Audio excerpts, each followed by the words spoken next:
Hello everyone, this is Shabaz Khan. Welcome to my YouTube channel Study Point. This is the second part of CBSE Class 9 Economics, the village of Palampur. Today we are going to study about important changes in farm activities. Land area under cultivation is virtually fixed. However, some wastelands in India had been converted into cultivable land before after 1960। कह रहा है यहाँ पे कि cultivation के लिए जो land area है वो क्या है, फिक्स है, उसे हम बढ़ा नहीं सकते। लेकिन फिर भी इंडिया में 1960 के बाद कल्टीवेबल लैंड के लिए बहुत सारे वेस्ट लैंड को कल्टीवेबल लैंड के रूप में बदला गया है, कन्वर्ट किया गया है। Over the years there have been important changes in the way of farming. Over the years, there have been important changes in the way of farming, which have allowed the farmers to produce more crop from the same amount of land. लेकिन समय बीतते बीतते क्या हो गया कि बहुत सारे फार्मिंग में चेंजेस आए, जिसकी वजह से क्या हो गया कि उसी सेम अमाउंट ऑफ लैंड में, यानी जितना ज़मीन पहले था उतना ही ज़मीन में अब किसान जो है ज़्यादा से ज़्यादा क्रॉप्स उगा सकते। तो वो चेंजेस क्या है वो सब देख रहे हैं। तो पहला चेंजेस है multiple cropping farming. Multiple cropping farming मतलब एक ही खेतीबाड़ी की ज़मीन में बहुत सारे क्रॉप को उगाना, यानी एक बार में बहुत सारे अनाजों को उगाना, उसे हम लोग कहते हैं multiple cropping farming. B, use of modern farming methods. Number B है कि मॉडर्न जो टेक्निक है, मॉडर्न जो फार्मिंग मेथड्स है, जो टूल्स है, मशीन है, उसका उपयोग करना वो, और इसके अलावा फिर नए नए मेथड्स का यूज़ करना। तो मेथड्स को चेंज करने से भी क्या होता है, हमारे क्रॉप्स जो है वो ज़्यादा आएंगे। ठीक है। Due to this changes in the late 1960s productivity of land has increase substantially which is known as green revolution. तो 1960 के बाद जब ये सारे चेंजेस किए गए, ये सारे चेंजेस को अपनाया गया, तब क्या हो गया कि हमारे लैंड तो हमारे क्या हो गया कि हमारे जो है प्रोडक्टिविटी में बहुत ज़्यादा वृद्धि हो गया, इंक्रीमेंट हो गया। इसी को हम लोग कहते हैं ग्रीन रेवोल्यूशन। ओके, तो ये ग्रीन रेवोल्यूशन के बारे में ये हम लोग को पता है कि ग्रीन रेवोल्यूशन सबसे पहले वीट में किया गया था, और इंडिया में इसके फादर कौन है, Swaminathan. Farmers of Punjab, Haryana and western Uttar Pradesh they are the first to try out the modern farming methods in India. तो इंडिया में सबसे पहले modern technique, modern farming methods किन्होंने अपनाया था, पंजाब के फार्मर, हरियाणा के फार्मर और वेस्टर्न उत्तर प्रदेश के फार्मर। अब आते हैं लेबर।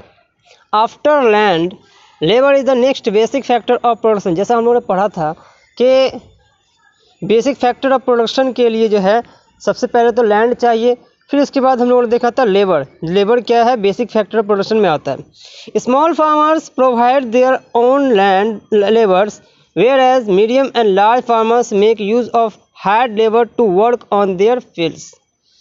कह रहा है कि जो छोटे मोटे किसान होते हैं वो क्या करते हैं, अपना खुद का लेबर, यानी वो खुद से ही काम करते हैं उसमें। लेकिन जो मीडियम और लार्ज साइज के फार्मर सब होते हैं वो क्या करते हैं, बाहर से वो मज़दूरों को, लेबर को वो हायर करते हैं और अपने फील्ड में काम करने के लिए देते हैं। Okay,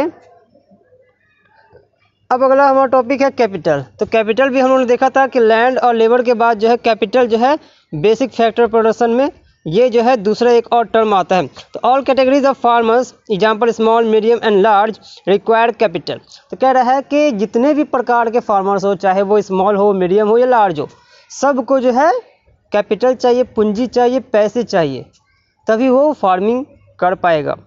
small farmers borrow from large farmers और द विलेज मनी लेंडर्स और the traders who supply them various inputs for cultivation. जो छोटे मोटे किसान होते हैं वो क्या करते हैं, किसी बड़े किसान से उधार ले लेते हैं, कर्ज ले लेते हैं, या फिर जो गाँव में जो मनी लेंडर्स होता है, जो पैसे देता है, ब्याज पे पैसे देता है, उससे ले लेते हैं, या फिर जो बड़े बड़े जो ट्रेडर्स लोग होते हैं जो छोटे मोटे किसानों को जो है सारी चीज़ें उपलब्ध कराता है, उससे वो क्या करते हैं, पैसे उधार ले लेते हैं। Modern farming requires a great deal of capital, यानी अगर हम आज की बात करते हैं कि अगर मॉडर्न फार्मिंग की बात करते हैं तो मॉडर्न फार्मिंग में जो है बहुत सारे पैसे, बहुत सारे पूंजी की आवश्यकता पड़ती है, बहुत सारे कैपिटल की आवश्यकता पड़ती है। नेक्स्ट है हमारा sale of surplus farm products.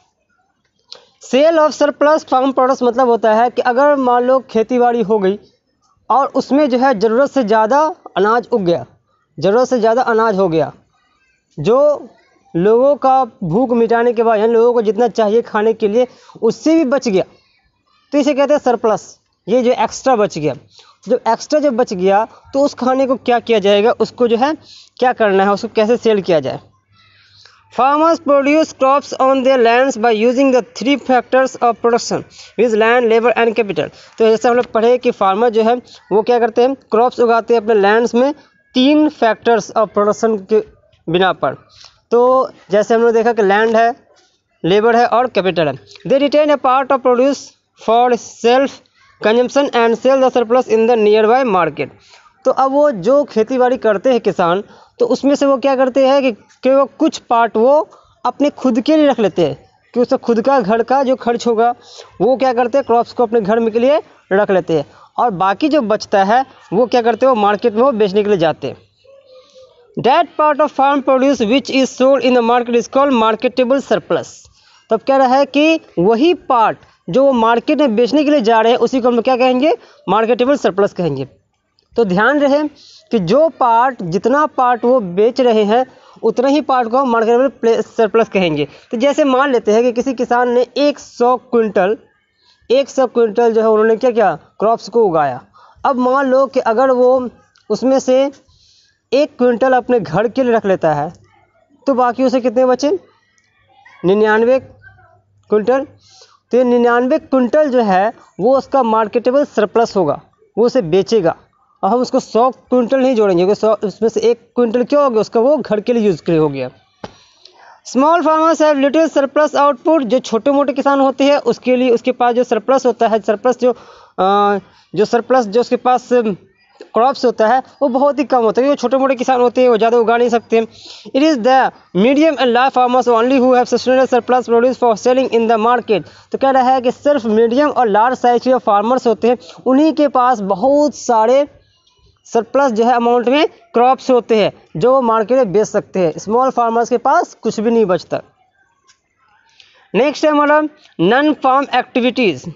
Out of every 100 workers in the rural areas in India, only 24 are engaged in non-farm activities। तो कह रहा है गांव में, रूरल एरिया में, गांव में देहात में जितने भी लोग रहते, अगर उसको मान लो 100 वर्कर जो है अगर गांव में रह रहे हैं तो उसमें से सिर्फ 24 आदमी ही ऐसा है जो नॉन फार्म एक्टिविटीज़ से जुड़ा रहता है, मतलब वो फार्मिंग के अलावा कुछ और काम कर रहा है। 100 में से सिर्फ 24 आदमी, ऐसा आंकड़ा निकाला गया है। यानी इसका मतलब क्या होता है कि 76% लोग क्या करते हैं, सिर्फ गांव में खेती बाड़ी ही करते हैं, वो किसी न किसी रूप से खेती बाड़ी में ही जुड़े हुए हैं।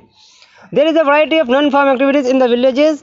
अब कह रहा है गाँव में जो है नॉन फार्म एक्टिविटीज़ बहुत तरह के होते हैं, जैसे diary, small scale manufacturing, transport etc fall under this category. तो इस कैटेगरी में ये सब आ गए। ओके, तो यही हमारा ये चैप्टर ख़त्म होता है। वीडियो कैसा लगा कमेंट जरूर कीजिएगा, और वीडियो को लाइक कीजिए, शेयर कीजिए, चैनल को सब्सक्राइब कीजिए और बेल आइकन को दबाना मत भूलिए ताकि मेरे द्वारा अपलोड किए गए वीडियो का नोटिफिकेशन आपको मिलता रहे। Okay, thank you.